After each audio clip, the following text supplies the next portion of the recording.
दोस्तों, इस कहानी में मैं आपको 4 ऐसी आदतों के बारे में बताने वाला हूं जिसे आप अपने जीवन में अपनाकर एक अच्छी जिंदगी जी सकते हैं और अच्छे कामों में अपना जीवन व्यतीत कर सकते हैं। अगर आप इन 4 आदतों को अपने जीवन में अपना लेते हैं तो फिर आप अपने जीवन को एक खुशहाल जिंदगी में बदल देंगे और फिर आपका मन कभी भी बेचैन नहीं होगा, ना ही उदासीन रहेगी और ना ही बेफिजूल के कामों में व्यस्त रहेगा। दोस्तों, प्राचीन समय में एक बार किसी राज्य का राजकुमार महात्मा बुद्ध के पास आया और वह महात्मा बुद्ध से बोला, गुरुवर, आप हमेशा कहते रहते हैं ध्यान करो, लेकिन मेरे लिए ध्यान करना तो दूर की बात है। मैं कुछ समय के लिए अपनी आंखें बंद करके शांति से बैठ भी नहीं पाता हूँ। मेरा मन इतना बेचैन है कि यह हर समय कुछ ना कुछ सोचता रहता है। मैं जब भी ध्यान करने बैठता हूँ तो मेरे अंदर विचारों का तूफान आने लगता है। लोगों के बारे में सोचकर, अपने जीवन की बीती घटनाओं के बारे में और अपने भविष्य के बारे में, और ऐसी ही ना जाने कितने सारे अजीबोगरीब विचार लगातार मेरे मन में आते रहते हैं। मैं इन्हें रोकने की बहुत कोशिश करता हूं, लेकिन जब मैं इन्हें रोकने में असफल हो जाता हूं तो मैं ध्यान को तोड़कर बैठ जाता हूं। इतनी बातें कहने के बाद वह महात्मा बुद्ध की ओर देखता है और कहता है, गुरुवर, आप मेरी इस समस्या का कोई समाधान बताएं। फिर गौतम बुद्ध ने कहा, मैं क्या समाधान बता सकता हूं? सोचो, तुम्हारा ही मन है, लेकिन यह तुम्हें कुछ देर तक आंख बंद करके बैठने भी नहीं देता है। कितना आजाद कर रखा है तुमने इसे।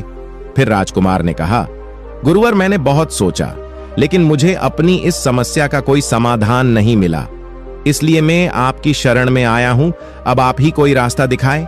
फिर बुद्ध ने कुछ देर तक राजकुमार के चेहरे की तरफ बड़े ध्यान से देखा और फिर कहा, ठीक है, तुम ये 4 आदतें छोड़ दो और फिर तुम्हारा मन लगने लगेगा। फिर राजकुमार पूरे ध्यान लगाकर बुद्ध की बातें सुनने लगा। गौतम बुद्ध ने कहा, पहली आदत, दूसरों के मन को पढ़ना छोड़ दो। तुम और तुम्हारे जैसे ज्यादातर लोग यही गलती कर रहे हैं। वो दूसरों की मन की बातों को पढ़ने का प्रयास कर रहे हैं। सामने वाला मेरे बारे में ऐसा सोच रहा है, और यही एक आदत तुम्हें सबसे ज्यादा बेचैन और परेशान कर रही है। ज्यादातर उत्सवों पर लोग दूसरों के मन की बातों को गलत और नकारात्मक तरीके से ही पढ़ते हैं। जैसे कि लोग अक्सर सोचते हैं कि दूसरे लोग उनकी तरक्की से जलते हैं, उसे नीचा दिखाना चाहते हैं, उसे पसंद नहीं करते, उसकी मदद नहीं करना चाहते, और ऐसी ही ना जाने कितनी सारी नकारात्मक बातें ये लोग दूसरों के प्रति अपने अंदर बैठा लेते हैं। फिर उनके बारे में ही सोचते रहते हैं, उनसे बदला लेने के तरीके सोचते रहते हैं, उन्हें नीचा दिखाने के मौके ढूंढते रहते हैं, और दूसरों के प्रति यही नकारात्मक सोच इन्हें दुखी करती है। और फिर ये लोग बेचैनी महसूस करते हैं। इसलिए दूसरे लोग क्या सोच रहे हैं इसका अनुमान लगाना बंद करो। दूसरे लोगों के विचारों को पढ़ने की कोशिश करना बंद करो। अगर पढ़ना ही है तो खुद के विचारों को पढ़ना शुरू करो। तुम्हारे अंदर क्या चल रहा है? कहीं तुम नकारात्मक सोच, शिकायत या बुराई करने जैसी आदतों के शिकार तो नहीं हो रहे हो? फिर बुद्ध ने कहा, दूसरी आदत, ये सोचना कि असफल हो गए तो लोग हंसेंगे। लोगों को हंसने दो। लोगों को असफलता पर हंसना तो लोगों का धर्म है, क्योंकि अगर तुम सफल हो जाते तो यही तो वो लोग हैं जो तुम्हारी तारीफ करते, तुम्हें सम्मान देते, तुम पर गर्व करते। अगर तुम अपनी सफल होने पर दूसरों से तारीफ की उम्मीद करते हो तो अपनी असफलता पर उनके हंसने से तुम्हें दुखी नहीं होना चाहिए। और समस्या ही यही है कि हम इंसान असफलता को बुरा मानते हैं, जबकि असफल होना सफल होने से भी ज्यादा जरूरी है, क्योंकि बिना असफल हुए सफल इंसान के अंदर घमंड और दूसरों को खुद से छोटा समझने की भावना पैदा करती है, जबकि असफलता हमें विनम्र रहना, धैर्य रखना और लगातार प्रयास करना सिखाती है। इसलिए असफलता को बुरा मत समझो, और अगर तुम्हारे काम में असफल होने की संभावना नहीं है तो इसका अर्थ है कि तुमने अपना लक्ष्य अपनी क्षमताओं से छोटा बनाया है। और अगर लोग तुम पर हंस नहीं रहे हैं, तुम्हें ताने नहीं मार रहे हैं, तुम्हारी बुराई नहीं कर रहे हैं, तो तुम अंदर से मरे हुए हो। तुम अपने मानसिक सीमाओं से बाहर जाकर कुछ नया करने का प्रयास नहीं कर रहे हो, क्योंकि असफल भी वही होता है जो कुछ नया करने का प्रयास करता है। और एक बात हमेशा याद रखना, अगर तुम्हारे अंदर असफल होने का साहस नहीं है तो तुम कभी भी बड़ा लक्ष्य हासिल नहीं कर सकते जो तुम करना चाहते हो। इसलिए असफल होने और लोगों के हंसने से डरना बंद कर दो। बुद्ध ने आगे कहा, तीसरी आदत, समय को काटना छोड़ दो। लोगों को लगता है कि वो समय को काट रहे हैं, लेकिन असल में समय हर बार उन्हें काट रहा है। लोगों के द्वारा समय को व्यर्थ के कामों में बर्बाद करने का केवल एक ही कारण है, और वह यह है, उन्हें लगता है कि उनके पास बहुत समय है, जबकि सच्चाई यह नहीं है, क्योंकि उनसे पहले वाले लोगों को भी यही लगता था कि उनके पास बहुत समय है, लेकिन उन्हें पता नहीं चल पाया कि कब समय बीत गया और उनका बुलावा आ गया। और जब तक उन्हें अपनी गलती का एहसास हुआ, तब तक समय उनके हाथ से निकल चुका था। बस सिर्फ पश्चाताप ही रह गया था कि सारा जीवन व्यर्थ के कामों में बर्बाद कर दिया, और फिर वो चले गए इस दुनिया से बिना खुद को जाने, बिना इस जीवन की सच्चाई को समझें। इसलिए जब तक यह जीवन है, इसे अच्छे कामों में लगाओ, खुद को जानने में, दूसरों की मदद करने में, लोगों को सही राह दिखाने में, मानवता के कल्याण में। और दूसरी बात, समय को बर्बाद करने से आज तक किसी को खुशी नहीं मिली है।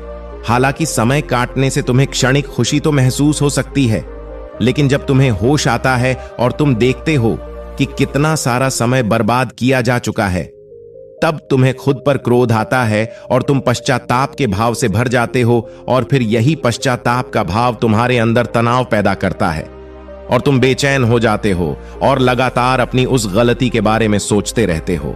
फिर तुम्हारा किसी भी काम में मन नहीं लगता और तुम उदास रहने लगते हो, और यह चक्र लगातार चलता रहता है, जिसकी शुरुआत हुई थी समय को काटने से। इसलिए समय को काटना बंद करो और वो करना शुरू करो जो जरूरी है। बुद्ध ने आगे कहा, चौथी आदत, ये सोचना छोड़ दो कि मुझसे बड़े बड़े लोग नहीं कर पाए तो मैं कैसे कर पाऊंगा। असल में दूसरों से खुद की किसी भी चीज में तुलना करना ही व्यर्थ है। सबकी परिस्थितियां अलग अलग हैं, सबकी सोच अलग है। अगर दूसरे नहीं कर पाए तो हो सकता है कि तुम ही कर जाओ, क्योंकि अक्सर वही लोग इतिहास रचते हैं जिनसे ज्यादा उम्मीद नहीं होती। और फिर हो सकता है कि जिसे तुम बड़ा समझ रहे थे, जिसके लिए तुम सोच रहे थे कि उसने बहुत मेहनत की है, बहुत प्रयास किया है, उसने कभी उतना प्रयास किया ही ना हो, केवल मेहनत करने का दिखावा किया हो।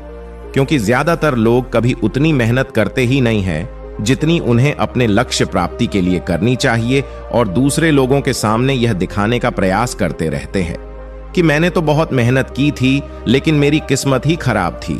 और यही वो लोग हैं जो दूसरों को बातों ही बातों में कहते रहते हैं कि जब इतनी मेहनत करने के बाद मैं सफल नहीं हो पाया, तो तुम कैसे हो पाओगे। लेकिन अंदर ही अंदर यह इस बात को जानते हैं कि उन्होंने कभी उतनी कोशिश नहीं की थी जितनी उन्हें करनी चाहिए थी। ये बस दूसरों की नजरों में अपनी इज्जत बचाने के लिए, और इस डर से कि कहीं दूसरा व्यक्ति इनसे आगे ना निकल जाए, ये अपने अधूरे प्रयास से घबराते रहते हैं और दूसरों को डराते रहते हैं। जब मैं नहीं कर पाया तो तुम कैसे कर पाओगे। इसलिए किसी दूसरे असफल व्यक्ति को देखकर यह सोचना छोड़ दो कि तुम यह सफल हो जाओगे। तुम बस अपना सर्वश्रेष्ठ प्रयास करो और बाकी सब समय पर छोड़ दो। फिर बुद्ध ने आगे कहा कि अगर तुमने ये 4 आदतें छोड़ दी तो तुम्हारा मन एकदम शांत हो जाएगा, और फिर तुम जहां चाहो वह अपना मन लगा सकते हो। इतना कहकर बुद्ध मौन हो गए, और राजकुमार को भी अब समझ आ चुका था कि उसे क्या करना है। उसने मन ही मन उन 4 आदतों को छोड़ने का निश्चय किया और बुद्ध का धन्यवाद कर वहां से चला गया। दोस्तों, इस कहानी से हमें यह शिक्षा मिलती है कि हमें यह नहीं सोचना चाहिए कि लोग मेरे बारे में क्या सोच रहे हैं। अगर मैं कोई काम करता हूं तो लोग उस काम को लेकर हंसेंगे। इसके अलावा हमें अपना व्यर्थ ही समय बर्बाद नहीं करना चाहिए। इसके अलावा हमें कभी भी यह नहीं सोचना चाहिए कि अगर किसी व्यक्ति से कोई काम नहीं हो पाया है तो मैं उसे नहीं कर पाऊंगा। अगर दोस्तों आप मेहनत से किसी भी काम को करते हैं तो कोई भी काम छोटा या बड़ा नहीं होता, और एक ना एक दिन सफलता अवश्य मिलती है। धन्यवाद।